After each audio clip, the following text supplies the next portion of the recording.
Many things in life are underappreciated, and I can think of a few right off the top of my head.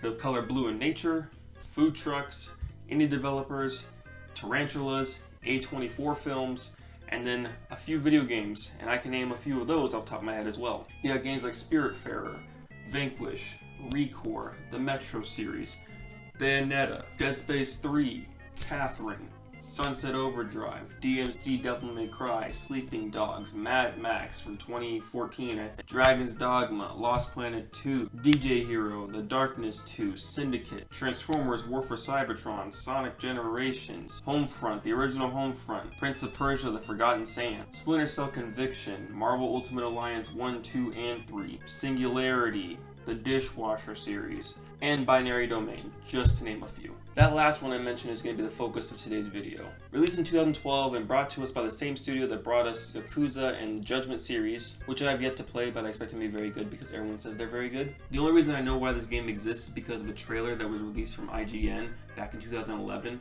And on top of that, the other reason why I really liked this trailer was because of the song choice that they chose to go with. And actually, that's probably the main reason why I decided to play the game, was because of a song choice from 65 Days of Static's Aren't We All Running?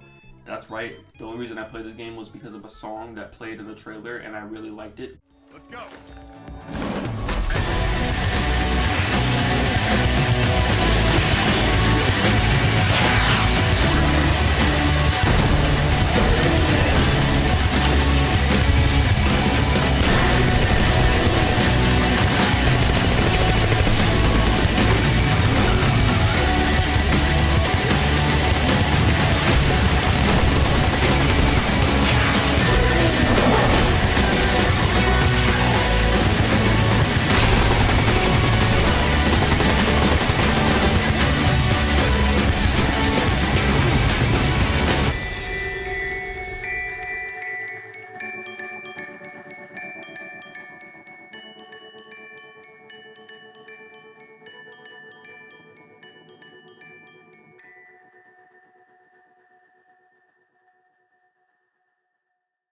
And I actually enjoyed it when it came out in 2012.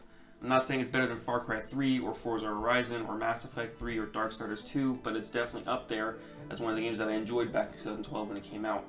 So once Xbox released it backwards compatible on their current systems, I had to go back and try it out again to see if I just enjoyed it that much, or if it was because of a trailer that clouded my judgment at that time when I was young and stupid. So here we are, 2022, we're talking about a nearly 10-year-old game that barely anybody except for me has heard of, and enough of the dribble drabble, let's just get right into it. So we should probably start with the story, since I think for a bit of it at least it is pretty decent. So the premise is surrounding the future where global warming has taken place and basically flooded every city, and we have been forced as society to build cities above the waterline. So after deciding that labor wasn't going to be cheap nor easy, the Americans decided that they wanted to build robots that would help us build up a whole new city above the waterline. These robots were created by a company called the Bergen Corporation, and they are essentially the ones responsible for allowing us to have a city. Bergen became the industry-leading company for these robots and was eventually sued by another company from Japan called the Ight Corporation, who believed that Bergen actually stole the ideas and concepts from the Ight Corporation. This is because the Ight Corporation actually invented these robots and the technology associated with them, and then Bergen actually stole the inventions in a dispute over a patent. Now stick with me here because it's going to get a little bit crazy here. All of this led to fear of a world economic crisis, which led to the New Geneva Convention being born. This set of international laws states under Clause 21 that no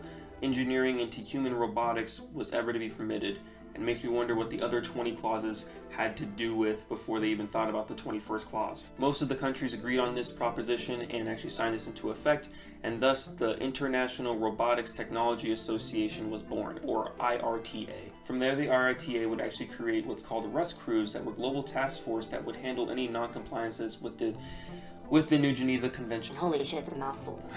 So this is the normal world building that takes place, and our story actually takes place in the year 2080. A seemingly normal human being actually storms into the Bergen headquarters and seemingly, like I said, is a normal human being, but eventually rips off his face to reveal that he is indeed a robo-bitch. Obviously, if you've been paying attention, this is a direct violation of Clause 21, in which case the IRTA is now sent in the Global Task Force Rust crew to actually handle this, because this is a big no-no. The game dubs these as Hollow Children, and these Hollow Children are being created by someone, but we do not know who, and it's up to our Global Task Force to figure out who is creating them. The Rust crew is who we're going to be playing as. It's our main cast of characters. We have Dan Marshall, Big Bo, Charlie, Rachel, Faye, and Kane. But you don't get Kane until Chapter 3, so he's not really included in the story until later on. Each character has a unique personality, although some of them are written like wooden blocks, and they all have banter with each other. And now I'm going to introduce this new segment called Recapping the Story from Memory.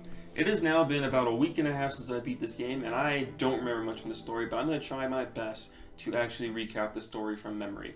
And here we go. Okay, so Chapter 1 opens up with our two main characters, Bo and Dan Marshall. Dan Marshall's the one we're going to play, and we actually hear that the first opening lines of dialogue from these two characters are talking about being dressed up as geisha girls and dancing. So yeah, that's cool. And then we actually get to the point where they're infiltrating this base, trying to meet up with the rest of the Rust crew, and as they're going about, they actually run into these kids that are actually really poor and in poverty, so they actually try to rob the guys for their guns, and they say no, and this robot's about to attack this little kid, so Dan Marshall shoots the robot, saving the kid's life. The kids leave him alone, and then they end up fighting this big giant robot called the Grand Lancer, I think is what it's called, and they shoot it, and then they actually end up getting saved by this by the British, the UK version of the Rust crew, or the UK task force, because they actually use, did I not cover this shit?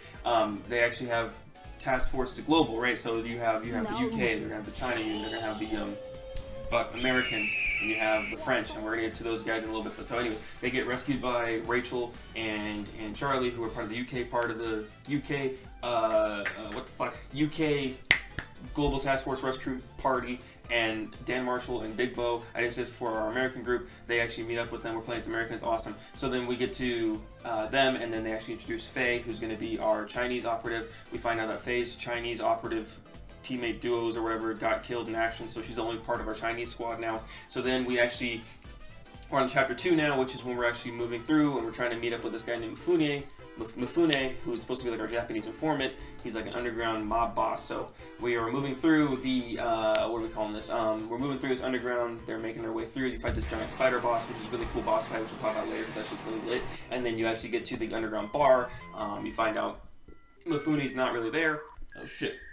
Mifune's not really there, and Mifune's not really there, and you move through, and you find this other girl who like guides you to Mifune. You find Mifune. He says, "Hey, I have information for you how to get up to the upper city," which is because we start in the slums in the beginning. You go up to the upper city to meet up with the French operatives. So you get up to the upper city after you escape these robots. You get into a lot of shootouts and whatnot. You go up to the upper city, and then there's your operation. At that point is to meet up with the French operatives. They are just trying to meet up with their operative squads at this point, and then they can get down to figure out who's creating the Hollow Child. So the first 3 chapters are literally trying to meet up with all your squad members. And Chapter 3 is when you actually meet up with the French unit. You find out that the French unit is one human guy and then one robot combat model named Kane, or CN7 is his actual name, but they call him Kane.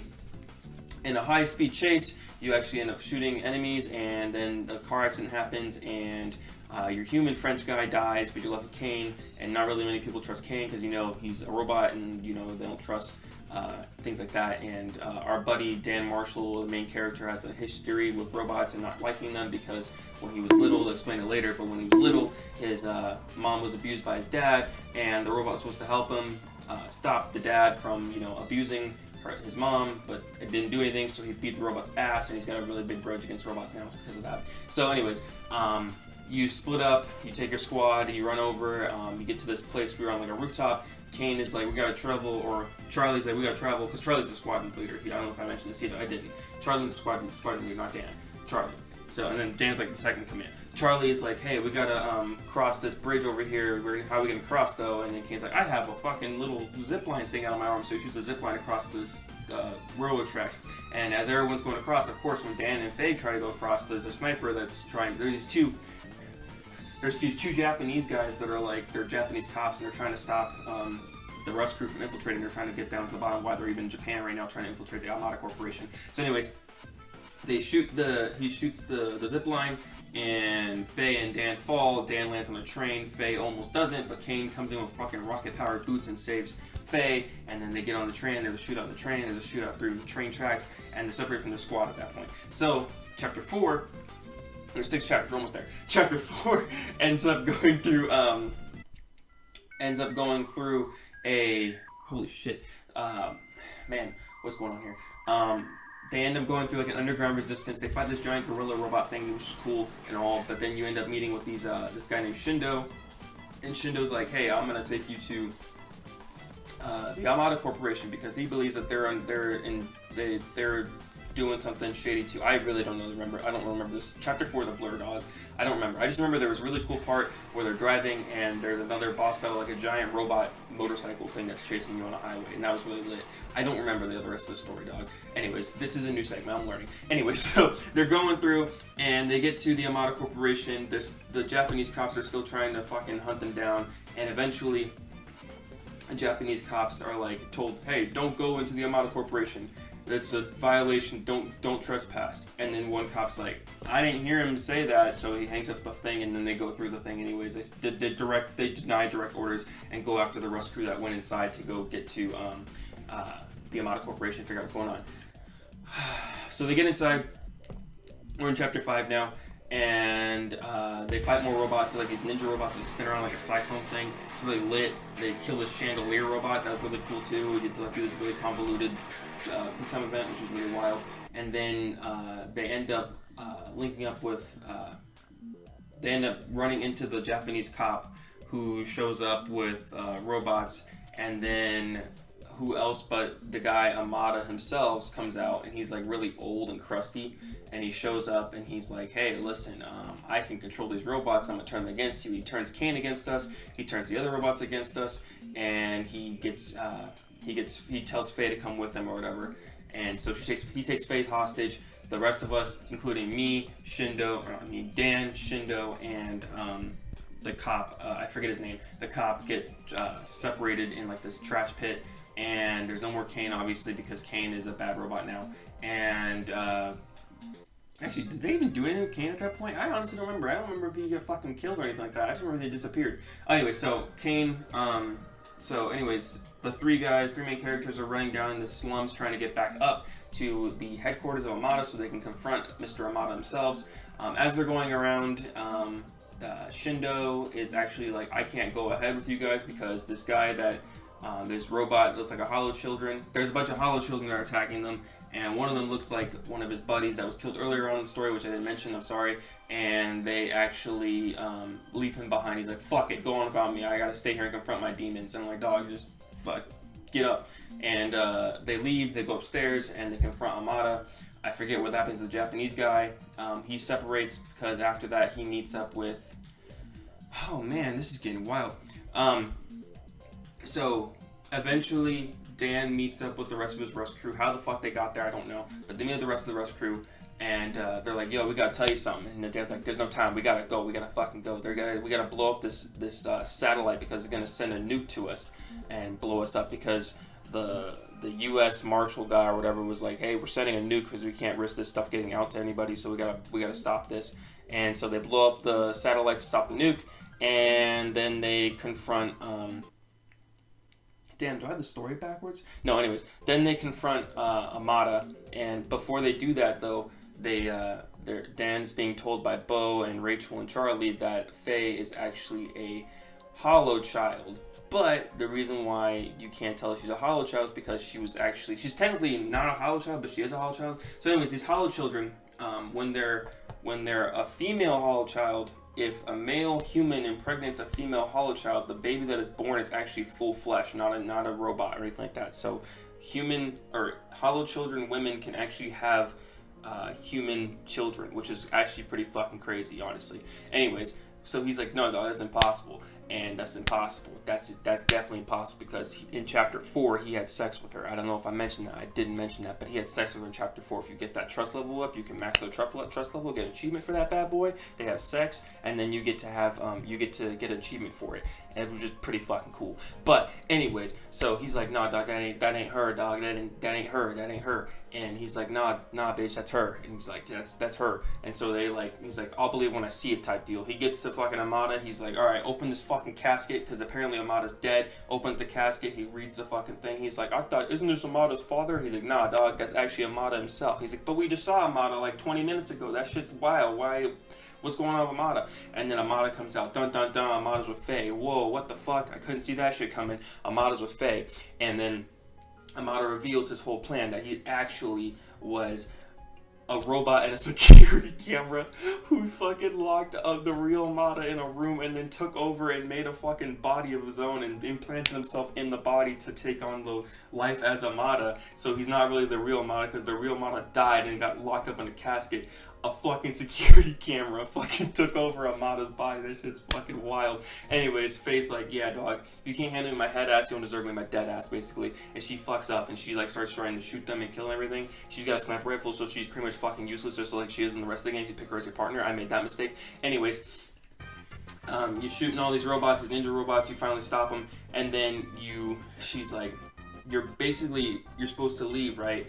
And Dan pretends to shoot Faye while she's on the ground, but he doesn't really shoot her. And so he's like, instead of fucking checking to see if she's dead, they just trust that Dan shot her. So Charlie, Bo, and Rachel all dip. They're like, all right, see ya. We'll see you in a few minutes when you catch up. He looks at Faye and he's like, we're good, right? I don't owe you anymore. She's like, nah, you're good, we're good. And so he gets up and leave, right? And then, so Dan meets up with them. The U.S. Marshal guy was like, well, Dan meets up with them. They get to the big computer, supercomputer that the security camera once originally was, but they had a major glow up, and now he's a giant fucking portal robot. And they're like, all right, take out the rocket launcher, Rachel, and blow the fuck out of him. And Rachel end up getting killed because the U.S. guy's like, we're gonna take this technology for ourselves. We can control this shit. We can tame it. We can have it be ours as a U.S. weapon. And of course, Dan's like, nah, dog. You see what this shit did to everybody? We're all fucked. And then Dan is like, alright, that's it. I'm taking out the fucking U.S. military. And then the U.S. military guy's like, I'm calling the fucking nuke to blow us up right now, and I'm not gonna have this shit anymore. And so, as this is happening, Dan, Marshall, and Charlie, and I think Rachel got tore up, fight because Bo actually ended up betraying Dan because his trust level wasn't high enough. So he said, fuck it, I'm gonna betray Dan as I'm being told by the U.S. Marshal or whatever, so I'm gonna betray him. And then you end up defeating, you end up into a boss battle against like 4 mechs. You kill the 4 mechs, and then the big boss battle comes in, and then the U.S. Marshal guy gets into Commander, whatever he is, Commander, Colonel, whatever, gets into the giant big pink robot, and you're in this long boss battle, and ends up having Faye come in. Our good buddy Faye comes back, and she meets up with us. So it's Faye, Charlie, and Dan all teaming up together to shoot and take down this U.S. general guy or whatever. And once you do that, there's a nice little scene between Bo and Dan saying goodbye, as you know, Bo tried to betray Dan, but I don't know why it's still a peaceful goodbye. And then basically the story ends at that point. But there's like this whole conversation going on between these the corporation, Bergen Corporation, and the U.S. They're all talking about what happened, all the events that recapped, and then they're like, oh, but wait, this is an interesting piece right here, and they fucking flip on this screen and they fucking slide over a little tablet, and there's Faye's picture on there as like a U.S. spy or like some kind of, I don't know. I left the room and came back, and that was on the screen, and I forgot about that scene, but I was doing dishes or something because I had to do something for my wife, and I came back and that was happening. So I don't really remember it. The point is, there was never a sequel greenlit, so we will never know, so that part of the story doesn't even matter. In fact, the rest of the story doesn't really matter anyways, but it is what it is. So yeah, that's the story for Binary Domain, and yeah, that's pretty much my story recap. I know it's really long-winded. I'm sure I'm gonna fucking edit the fuck out of this, but we gonna get it done, boys.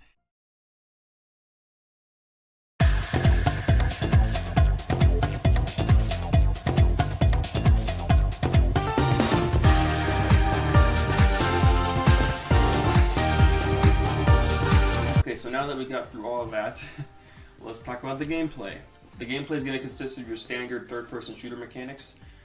Taking cover behind walls and then popping and shooting. That's basically what it is for the most part. You're handed a variety of weapons, including assault rifles, submachine guns, light machine guns, sniper rifles, and shotguns.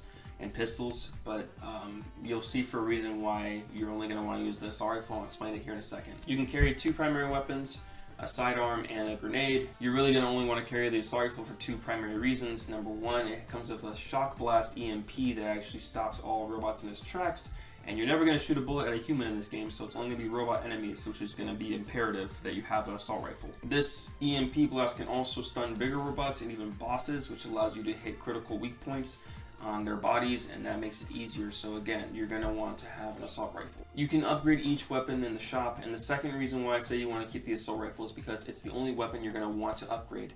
And the reason why I say that is because every weapon that you can upgrade has a direct effect on the person wielding the weapon. However, when you choose to wield any gun other than the assault rifle, the upgrades have no effect on you. For example, Faye is a sniper, so if you upgrade her sniper rifle all the way up, the only person that's going to be feeling those effects of the sniper rifles is Faye. If you pick up a sniper rifle, even the same exact sniper rifle she has, the upgrades will not change. In fact, I tried this a few times on different weapons. I would increase the magazine size on like the LMG or the shotgun or the sniper rifle, and the weapon magazine on each weapon would not upgrade. It would be the same. Even though it would say I had upgraded, it only affects my teammates. So why am I upgrading extra shots for my teammate who I can't even tell how many shots they're firing, and let alone they're not even fucking doing damage? I'm just fucking chilling there, and I'm doing most of the work anyway, so why would I upgrade the weapon to begin with? But I mean, if you want to go down that route and go, you know, upgrade each weapons, Big Bo is LMGs, Rachel's shotguns, Charlie's SMGs, Faye's sniper rifles, Kane's handguns, and Dan is, like I said, the assault rifle. And again, upgrading the assault rifle is going to give you the best advantage, and you can upgrade like 7 different categories on there. And you'll still have plenty of money left over, so I don't know what the point of even upgrading the weapons is, but it is what it is. So my final question is, why on earth would I spend money on upgrading my teammates' weapons when they are basically not effective in combat? In fact, they do more running in my way than running out of my way and shooting enemies. I'd have to actually actively, I can think of a few instances where I actually had to stop shooting because a teammate walked in front of me, and then when I pop back out to shoot, they would walk in front of me like, dog, what are you doing? Whose side are you on? So that's the pro tip from me. Just focus on your gun and that's it. Binary Domain, though, does have some unique mechanics, specifically 3 unique mechanics. All these mechanics are done with varying degrees of success, actually. The consequence system, the enemy destruction system, and the voice control system. 2 of these systems play hand in hand with each other, and I'll break those down right now. The consequence system has you making dialogue choices that will affect how your teammates see and value you in combat. If you say something they like or agree with them, their trust level goes up for you, and if you say the opposite, then obviously vice versa. You choose 2 squad members to accompany you on each mission for each portion of the game until about the halfway point when you're stuck with Faye and Kane. The chosen 2 squad members will usually say things like, hey, are you okay? Or it's good to be working together, huh? You know, like basic toddler shit that they say to you over and over again. Your choices to respond to these conversations are actually really deep and complex responses, such as yeah, sure, no, shit, and damn. Real deep shit. The problem with this mechanic is, why would I choose anything other than what makes my teammates' trust go up? Because if I choose the options that make their trust levels go down, if I try to give them a direct order in combat using the voice control system, which I'll get to in a second here, they'll flat out say no. They'll say, no, can't do that right now, sorry, I'm not going to do that, no. But if their trust level's up, they'll agree and pretty much do everything you ask them to do. This isn't Mass Effect, where depending on what squad member I have and what trust level I have with them, the dialogue and the conversations that I have with them are going to change throughout the story. Only time I think about that is, again, in Chapter 4 with Faye. But other than that, none of the stories really change unless you get to the very, very end. I don't feel attached to these characters to the point where I want to feel like I have to do something to help them or save them. The only 2, like I said, that are going to feel like they're worth saving or caring for are going to be Bo and Faye, and again, it's because they have huge story implications. And I would only feel required to max out their trust because of the ending, not because I cared about them, but because of a specific ending or achievement.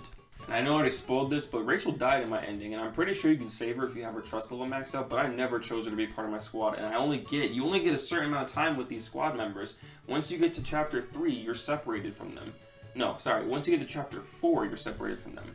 And then at that point, you're without them. So if you don't max out at that point, you're not going to be able to max it out until the very end of the game, and you don't have enough time to max it out. But I didn't care. I didn't know her. She didn't have a welcoming personality for me to want to get to know her. To me, she's just some chick with a rocket launcher I just thought of that clip from Loiter Squad. I'm just with a rocket launcher. She's just some chick with a rocket launcher that shoots satellites and blows things up when you need her to. And the only character I can say I actually really liked was Kane, and it's ironic how the robot of the cast had more personality than the actual humans of the cast. This consequence system feels like an undercooked version of Mass Effect 3's dialogue systems, and coincidentally, this game actually came out before the best game in the trilogy for Mass Effect. And yes, I will say Mass Effect 3 is the best of the trilogy, and I'll die on that hill. Moving on to the voice control system, it's not bad, it's just pointless. The voice control system actually uses your headset microphone to talk to your squad mates, but the thing is, you can't actually say like full sentences or anything like that. You can just say commands like move out, or cover me, or regroup, or I need covering fire, or something like that. Simple phrases, yes, no, damn. It actually allows you to respond to the voice commands that come up when you're given a question from a squad mate. But the point is, why would you use this when you can just use a simple button press of the left bumper and selecting whatever option you want to come out? It's easier, and if I actually said something by accident, I could mess up, or I could, if I have background noise that doesn't work properly, it's just no point in using it. I also didn't want to look like an idiot yelling cover me in my living room for 25 minutes, or yelling the word damn for 6 hours straight. Neither of these systems are bad in concept, it's just that one seems like a poor attempt to get an introvert to talk to people, whether they're real or not, and the other one is a poor man's version of a better concept, i.e. Mass Effect. Like here's Binary Domain, which is the Great Value Cinnamon Toast Crunch. It's not bad, but it's not amazing. And then what's this over here? This is the name brand Cinnamon Toast Crunch in all its glory, i.e. Mass Effect 3? What's going on over here? This shit looked delectable. The last and I would say the most successful mechanic in the game is the destruction of the enemies. These shambling robots actually come walking towards you, and as you shoot them, you can blow off pieces of their armor and pieces of their body. It's like shooting a walking Lego set of how much debris flies off of them. You can shoot off their arms, their legs, their bodies, their heads, and each part that you shoot has a different reaction to what they'll do at that point. If you shoot on an arm, they're going to switch to their other arm and try to shoot you with that arm. If you shoot off their head, they're not going to be able to tell a friend from foe, and they're going to start attacking their allies as well. But 9 times out of 10, you're not going to really aim for specific body parts because it's just so entertaining to shoot off their bodies as you go about and see all those little pieces of debris fly off. With the exception of boss battles, this mechanic plays little parts. But when you get to boss battles, this mechanic actually plays a huge factor in how they all play out. However, the boss battles range from holy shit, this is dope, to holy shit, I want this to end. Boss battles are supposed to be a challenge for the player. They're supposed to make you stop what you're doing and think about what you need to do next in order to progress further. All the bosses in this game boast a very interesting design when it comes to how they look and how they act. It's just a shame then that some of these bosses are a pain in the ass to deal with. And it's not even necessarily the boss's fault, it's just of a fault of a mechanic in the game that I like to call the Lost Planet 2 syndrome. And what is Lost Planet 2 syndrome, you may ask? Well, Lost Planet 2 syndrome is that weird animation that happens when you're fighting a boss or fighting an enemy and you get knocked over. And instead of getting up and being able to move immediately, you take your sweet ass time getting up off of the ground and slowly trying to stagger your way up before you get knocked back over again. It is the most frustrating thing to be knocked over, get back up and knocked over on your ass again and have to keep doing it over again until you're able to get up and actually find your footing without getting shot at by an enemy. Binary Domain has Lost Planet 2 syndrome. So many times I'd be fighting a boss that uses explosions and I would just get knocked on my ass and he would just lay there on the ground like as if he was Andy's toys, and Andy was coming upstairs to the bedroom and he's just laying there like this, flat on his ass, waiting for Andy to just fucking walk away. Even worse, probably the worst offender, is the boss battle that's a giant airship. And the reason why is because the airship is so far out in the distance that you have to actually take a rocket launcher and shoot it. But there's only one type of rocket launcher that actually locks on, and it's a pickup. You have to pick it up, and it's not like you put it in your inventory. You pick it up and have to carry it manually and then lock on and shoot it. The problem is you have enemies that are flying in, plus the thing shooting rockets at you, and every time you get knocked on your ass, you drop the gun too. So not only to get back up, you have to slowly pick up the rocket launcher and hope that you won't get knocked on your ass again to lock on, shoot it. And every time, and there were times where I would be locking on and be like, ready, aim, fire, and I would fucking shoot this shit. Right before I would shoot, this fucking drone would come in and block my shot, and I would blow up myself and the drone. And I was like, dude, are you fucking kidding me? Like, I can't imagine playing something like the hardest difficulty because it would be so fucking annoying to be aiming a rocket at an engine, and then a drone comes in and you blow yourself up like a kamikaze and just suicide bomb. What was the design philosophy? Why? Why would you do that to me? But yeah, that's my thoughts about the game as a whole. There's a lot of concepts that are really good, but they just don't stick the landing because I don't think they were fully fleshed out enough. And I don't think they were given enough time and resources to fully flesh out their ideas and concepts. So I wish that we were able to see what a fully fleshed out concept would look like, but I just think it was budget constraints or just, I don't know, engine constraints, something that held it back from just hitting all those right notches that it needed to. We're going to move on to the presentation, and the presentation as a whole is one word: G-E-N-E-R-I-C. Generic.